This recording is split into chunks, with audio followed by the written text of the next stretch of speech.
Hi friends, welcome to லட்சுனரி vlog. இன்றைக்கி பாதாம் பவுடரை வச்சு பாதாம் ஐஸ்கிரீம் எப்படி செய்கிறதுன்னு பார்க்க போகிறோம்.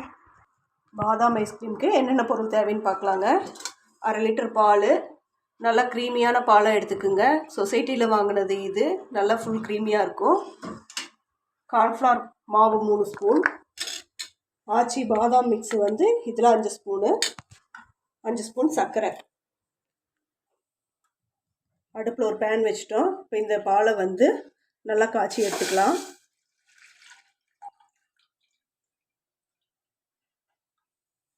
நல்லா கொதிக்கிட்டோம். பாருங்கள், பால் நல்லா கொதிச்சிருச்சு. இதுக்கப்புறம் கம்ப்ளீட்டாக சிம்மில் வச்சுக்கணும்.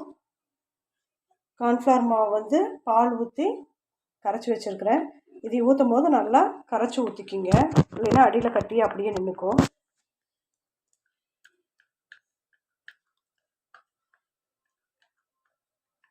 இதுக்கப்புறம் கம்ப்ளீட்டாக சிம்லேயே தான் இருக்கணும், இல்லைன்னா சீக்கிரமாக அடி பிடிச்சிரும். இது நல்லா கெட்டியாகணுங்க. பாதாம் பவுடரையும் சேர்த்துக்கலாம்.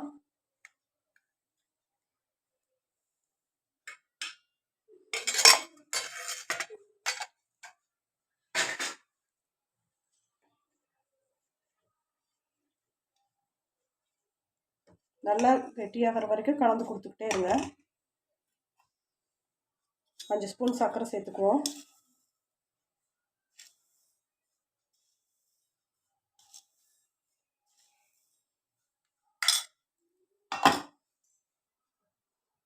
நல்லா கிளறி கொடுத்துட்டே இருங்க. இப்போ சர்க்கரை, பாதாம் பவுடர், கார்ன்ஃப்ளவர் எல்லாமே சேர்த்திக்கிட்டோம். இது நல்லா கெட்டியாயிரும் கொஞ்சம் நேரத்தில்.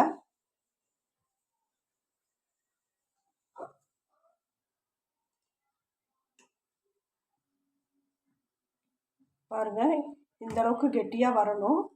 இதுக்கு எனக்கு 10 நிமிஷம் ஆச்சு. சிம்லியே வச்சு இப்படியே கிளறிட்டே இருந்தோம்னா நம்மளுக்கு கெட்டியாயிரும். இதை ஆஃப் பண்ணிட்டு ஃபுல்லாக கம்ப்ளீட்டாக கூலாகணும். கூலானோடனே மிக்ஸி ஜாருக்கு மாற்றி அரைச்சி எடுத்துக்கலாம். இது நல்லா ஆறட்டும். நல்லா ஆறிடுச்சுங்க. இது மிக்ஸி ஜாருக்கு மாற்றி அரைச்சிக்கலாம்.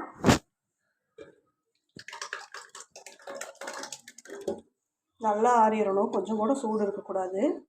இப்போ அரைச்சிட்டு வந்துடுவோம். இப்போ அரைச்சி எடுத்துட்டோம். இதை ஒரு டிஃபன் பாக்ஸில் மாற்றிக்கலாம். இதுக்கு அந்த பாத்திரம் இதுதான் வேணுங்கிறது இல்லைங்க, எதில் வேணால் போட்டுக்கலாம். 5 நிமிஷம் அரைச்சா போதும், ரொம்ப நேரம் அரைக்க வேண்டியதில்லை. இதை அப்படியே ஃப்ரீசரில் ஒரு 2 மணி நேரம் வச்சு எடுப்போம்.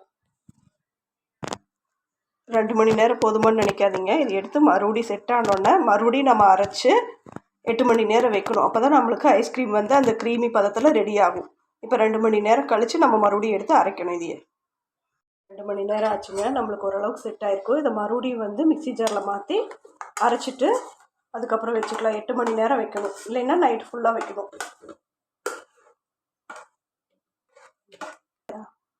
மறுபடியும் நம்ம அரைச்சிட்டோம். அதை அதே பவுலில் மாற்றிக்கலாம்.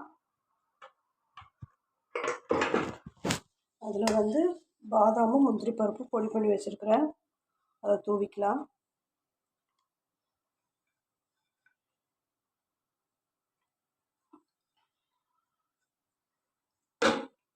இதை அப்படியே மூடி போட்டு ஒரு 8 மணி நேரம் ஆகுங்க மறுபடியும் ஐஸ் ஆகிறதுக்கு. இல்லைன்னா ஒரு நைட் ஃபுல்லாக அப்படியே விட்டுட்டு காலையில் எடுத்து பார்த்தோம்னா நம்மளுக்கு ஐஸ்கிரீம் ரெடியாக இருக்கும். 8 மணி நேரம் ஆயிடுச்சு. நம்மளுக்கு ஐஸ் ரெடி ஆயிடுச்சான்னு பார்க்கலாங்க. கரண்டிலே வச்சு எடுத்துக்கலாம்.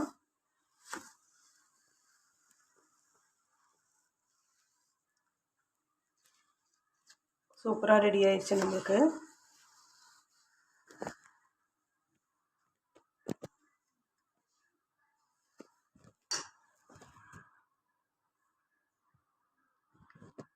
இங்கே பாருங்கள், ஆச்சி பாதாம் பவுடர் வச்சு நம்ம பாதாம் ஐஸ்கிரீம் ரெடி பண்ணிட்டோம்.